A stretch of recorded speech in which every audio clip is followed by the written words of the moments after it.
Hello and welcome to another episode of Design Under Influence. Here we are in the dawn of 2023. Got an exciting episode in progress for you. My name is Alex. I am in charge of growth for Arc IT. We are a company that helps architecture firms, engineering firms with their IT. My partner in crime here is Boris Rappaport. He is the CEO of Arc IT. Boris, how's your morning starting? Morning's going great. Thanks, Alex. And yes, the 2023 is starting great as well. So very excited about today's episode. I don't know. Your opening wasn't as exciting as all the previous ones, so I wasn't sure. Well, because I'm actually, I'm actually really contemplative today, contemplating things. So to use the right words here, because today we're going to talk about Chat GPT. And for those of you who know what that is, you right away kind of perk up your antennas, right? Because that is as big of a change in how we work and who we are as humans, essentially, as it could be. Because it's AI. And we talked, there's a lot of conversations over the last 10 years or so with what AI can do. And previously, only huge companies with a lot of big budgets had opportunities to unleash AI on their databases and give them some kind of intelligence and things like that. Now it's being democratized by, or at least attempted to be democratized by, OpenAI, which is a project that started as a nonprofit project that now all of a sudden got converted to for-profit project. And Boris, do you want to kind of give us a quick idea? So those of you listening, before you go into this, Boris, those of you listening, we're going to basically unpack what Chat GPT is, and we're going to attempt to kind of discuss what the potential impacts, shorter term, midterm, and longer term impact on architecture, design, engineering businesses, as well as other businesses like IT. It will certainly be a disruption for us as well, but we're not planning to be disrupted, are we, Boris? No, we're not. Yeah, you spent an hour with that thing talking to Chat GPT last night. That was kind of cool. So anyway, tell us what that is and where it came from and kind of where it is today. So Chat GPT is, artificial intelligence model or a chatbot basically that is trained on data that was freely available on the internet, and that is basically a text-based AI model, right? So the initial vision for it was, this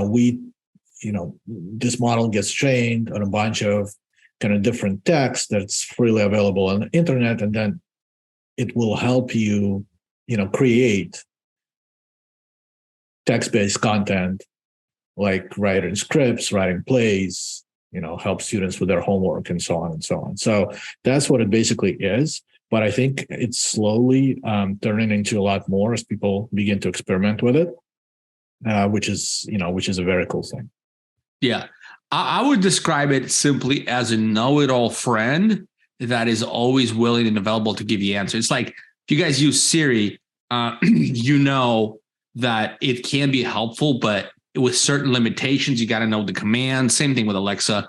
You got to learn the commands. You got to train that. It's semi-useful. I'll be honest with you. In business settings, I don't really think it's useful at all.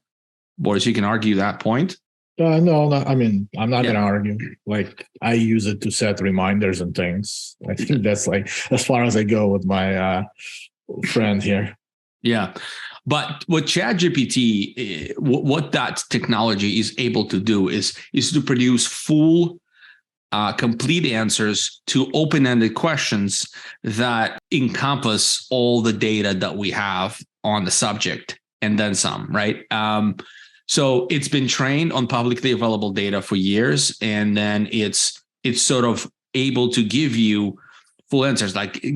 Boris, give an example of a couple of things that you've asked it yesterday. Like, what's some of the things that you asked and what some of the answers you've gotten?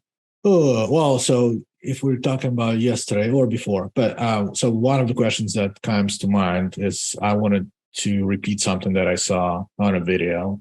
And so one of the things that I asked it is, can you make a recommendation for a small business network setup for under $500? And, it went in, it did a little bit of thinking, and then it provided me with a, fairly good answer. Now, the recommendations that it provided, I wouldn't necessarily use it for ourselves or our clients. I would definitely look, they were definitely more kind of home consumer grade recommendations. But yeah, I mean, it went in and it told me, okay, you need a router. Here's a router that I would recommend. Went in and said, hey, you need a switch. Here's a switch. And then you need some cables and you need some power. And so it basically went through the whole process and gave me a complete answer along with the recommendations of what to buy. That's quite impressive. That was very cool. If you put that same search in Google, you would get a collection of links associated with the search. All those links will go to likely either blog posts about the subject, or if there's no relevant posts and or good data that Google can find, it'll go and link to websites of companies that likely sell equipment like that. Versus Chat GPT just giving you the answer, best answer based on information available. So that is pretty impressive. Another thing I tell you, we had a heck of a trouble with finding somebody who can write articles for us. Like we're doing this video conversations, but none of Boris or I writers. And also, if we can write, but it takes forever. So what we're hoping for is find a copywriter. And we've gone through multiple individuals, and nobody really had the quality and or like the representation of information we wanted to convey to you, share our wisdom and knowledge and help you out. And that writing wasn't done correctly. With what we did, we put one of our videos into Chat GPT in hopes that the article that it will spit out will be, exactly as we hoped it would be, following the video, but writing with elegant prose and all that stuff. So the good news is that, here's the outcome. The good news is Chat GPT writes really well, like no mistakes, well written, easy to read paragraphs, like you would expect a great writer to do. However, it sort of assumed a lot of things of what we talked about. What was it? What was the subject we covered? I think the subject was about support plans and warranties for your business equipment.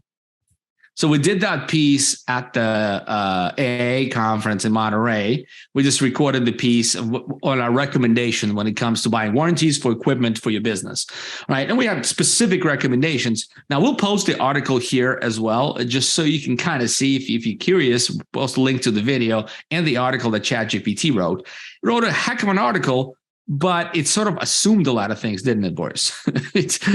Yeah. So basically, I think what it did, it went into its own intellect, its own database, and pulled out the information that we've talked about, but in its own way, assuming that the positioning that it had in its database was the correct positioning, which was more around consumer grade electronics and should you buy warranty from like Target or Best Buy.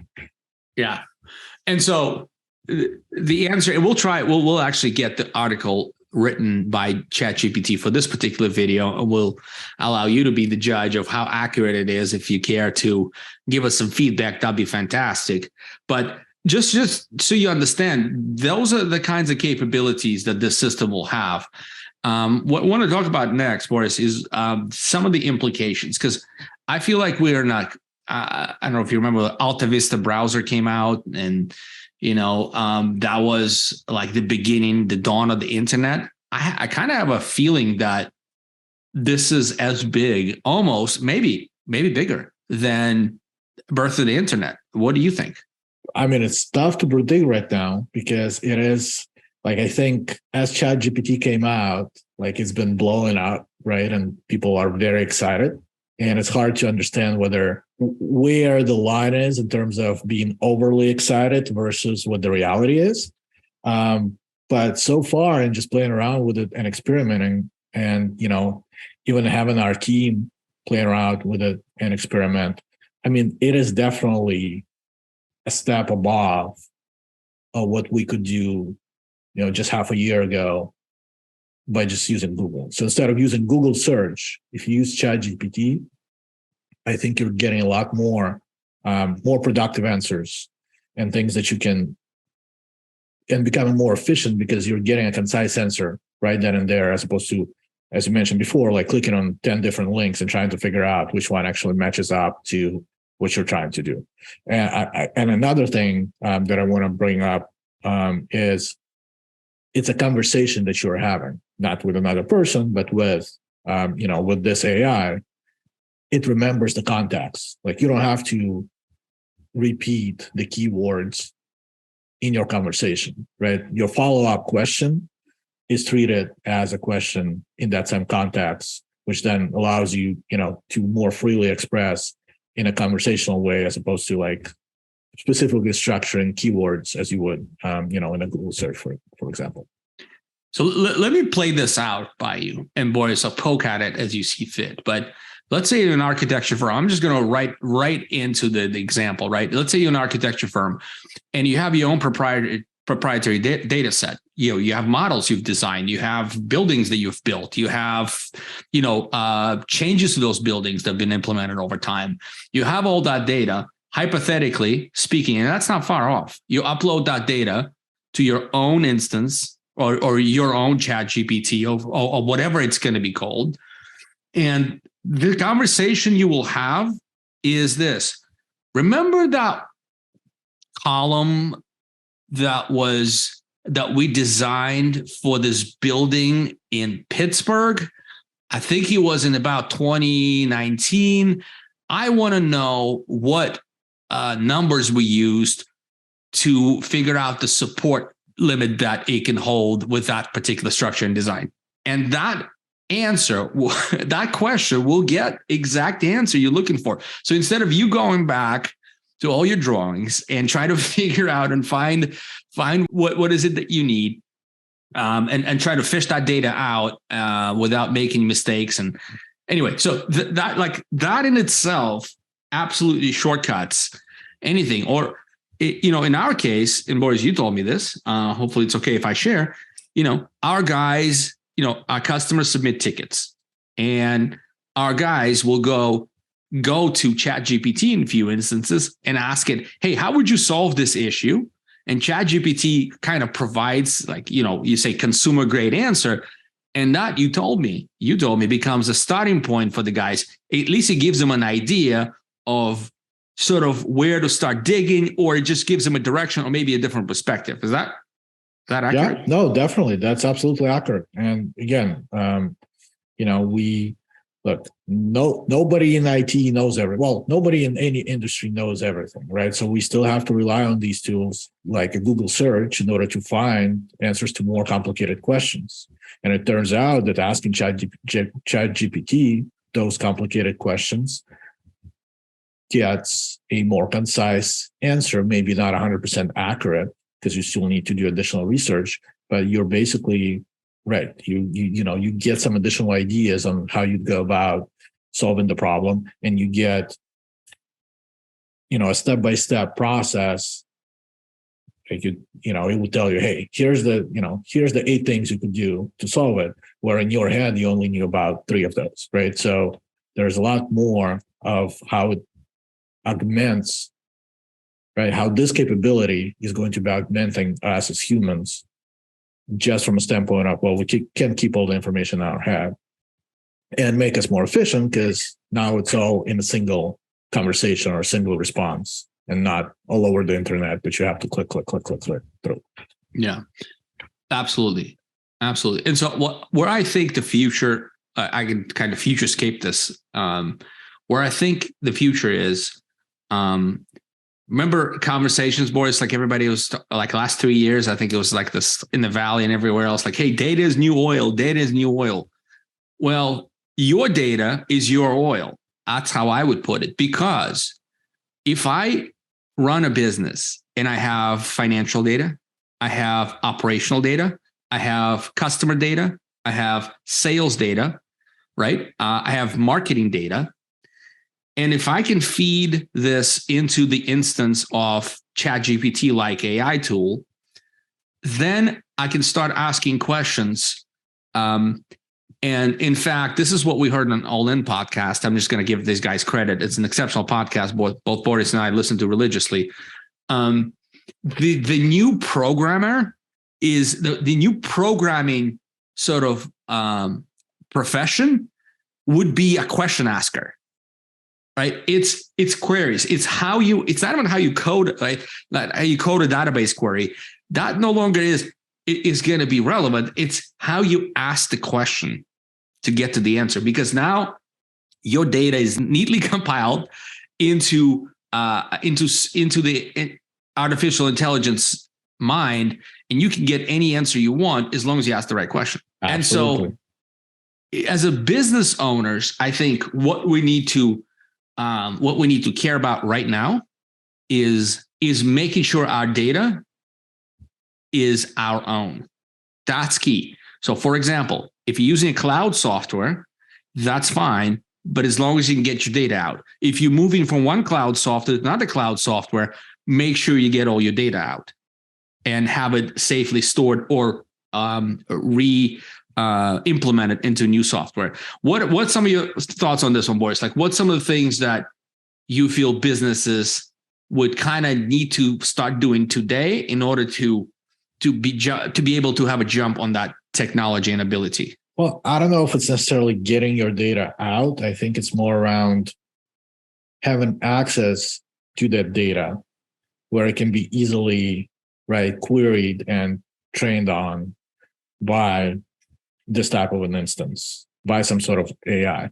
If you're storing that data, if we're talking an AEC business and it's project data, finance data, accounting data, if you're using a tool like Delta, making sure that there's an API that allows for other tools to run on top of it and pull that data out and use the data to analyze it, right?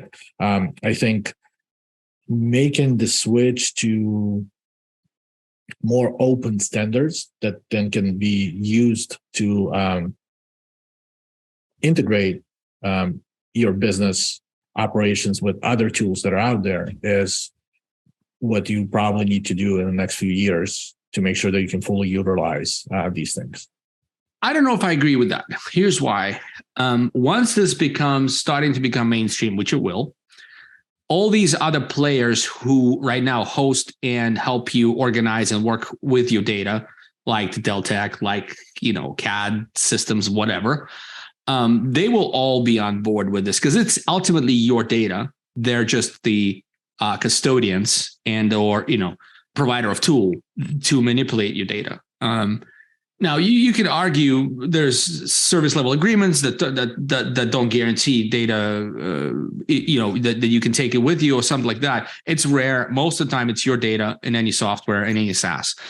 And my recommendation wasn't to get your data out and sit on it like chicken on the egg. And what my recommendation was to make sure if you migrating tools, do not neglect history. This is because I just went through a big tool migration on my other business.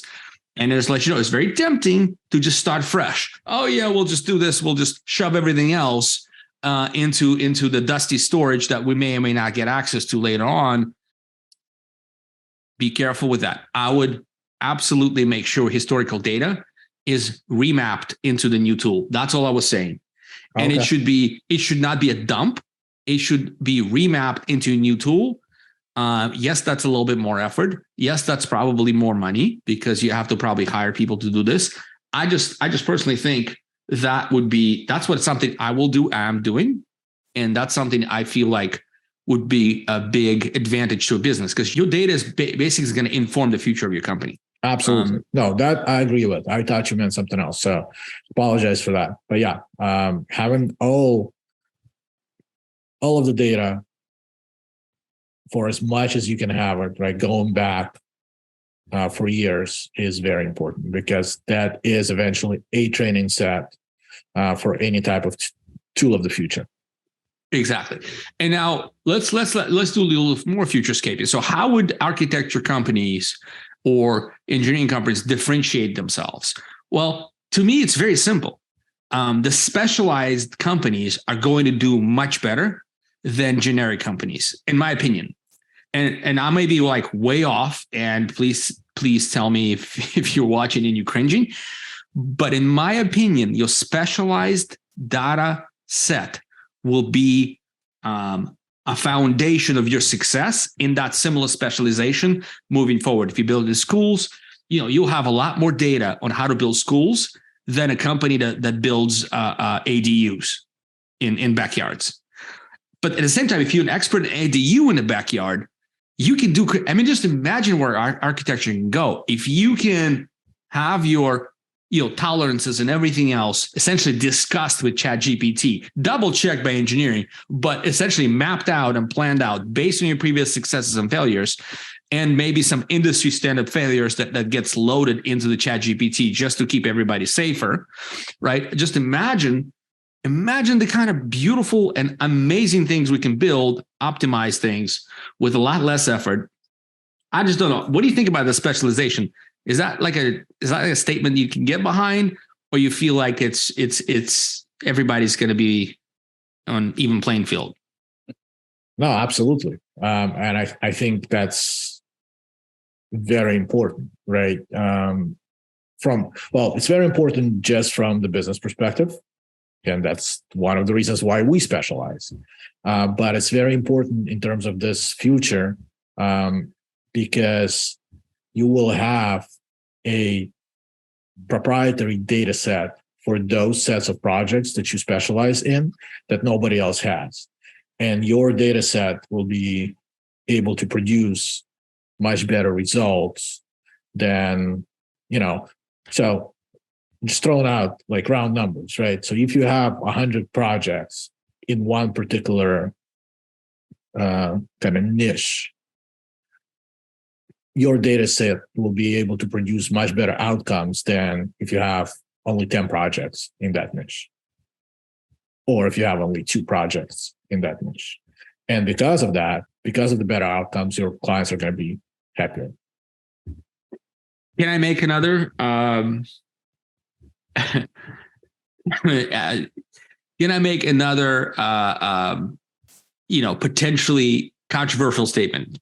But maybe not. Sure. Maybe not so much. Or prediction. Price of the company, value of the business is going to dramatically change as well. Right now, how do we value the business, boys? EBITDA times 5, EBITDA times 4, EBITDA times 2. Profit. Basically, take home profit times X is your price of the company, or revenue times X is price of your company. Is that right? Right. Yeah. I mean, there's something assigned to market share. There's money and value assigned to your growth trajectory. All those things are priced in right now, but very little is assigned to data. I'll make a prediction that some companies will be more valued for their data than they are for their business. A company that does, let's say, $1 million in revenue, that has been in business for 15 years and it has clean data set that only builds, say, ADUs in San Francisco, and has all the zoning done, all of the potential issues documented, issues versus success, what potentially maybe even the financial data, right? All of those things. And the company only does $1 million in business. It could sell for a lot more than its value of its profits, EBITDA times 5, just because of the value of the depth of their data and the specific nature of the data that the acquirer really wants to get into. Let's say the acquirer is the ADU, large national ADU building company. That data set for them is likely going to be more valuable than the whole company. I don't know. That's just out loud a little prediction. But what do you think? Yeah, I mean, I think it makes sense. As long as data is clean, as long as there's some initial intent of how the data is collected and what data is collected, right? I think that's also important. Like, you need to think about it now when you are, you need to start thinking about it now so that you can collect the right data to go forward. It's kind of interesting because I'm kind of personally fascinated with buying and selling businesses, and like the due diligence process of going through and verifying that that business is actually worth what I'm paying for, and vice versa. The other business doing due diligence on an acquirer, like there will be the question askers. Like there's a CPA, right? There's a business broker, and it will be a question asker, right? There will be a position of question asker that does due diligence. So what they do, they're going to pull all that data into an escrow, right? And then start asking questions to gauge the quality of the data. So then based on that quality, they can offer a price that may be, bigger or smaller than initially agreed or initially discussed. How about them apples? That's a very, very interesting spin on things. So there you have it. We can dig deep into this, but you guys are still watching and listening, guys and girls. You know what? I'm going to just make an ask, boys. I'm going to make an ask. Okay. If you want to sit down with us and have this conversation on futurescaping within the ASC space, we'd love to build. I'm just off the cuff, but personally, I would like to connect with people who are thinking along these lines and want to be on a very, very cutting edge of this. And I feel like have an opportunity to become one of the first people take advantage of this and succeed massively. Would love to build a little bit of a, let's call it like not a mastermind, but maybe a little bit of a mastermind. That we can maybe dedicate half an hour, maybe 45 minutes per month and go, share our discoveries with the new tool, share the latest news that we've heard or we've experienced, and sort of help each other out to integrate this into our businesses. So if you're still watching, must be interested, reach out to us, go to getarchit.com, contact us, just say, hey, thinking about Chat GPT Mastermind. We call it Chat GPT Mastermind for now. First of all, we didn't discuss this pre-show, so how do you feel about that? Hey, we already got it out there in open, so let's see how we can cut it. It's easy. Let's see what we get back, and if people are interested, there definitely should be something to this effect. Now, I wouldn't necessarily call it Chat GPT Mastermind because I think Chat GPT is just an example of AI in general and what it can do. We'll come up with a name. We don't need to be on the spot here. But the point is, like the four or five people, no more, of forward-thinking business individuals who are as excited about this tech as we are.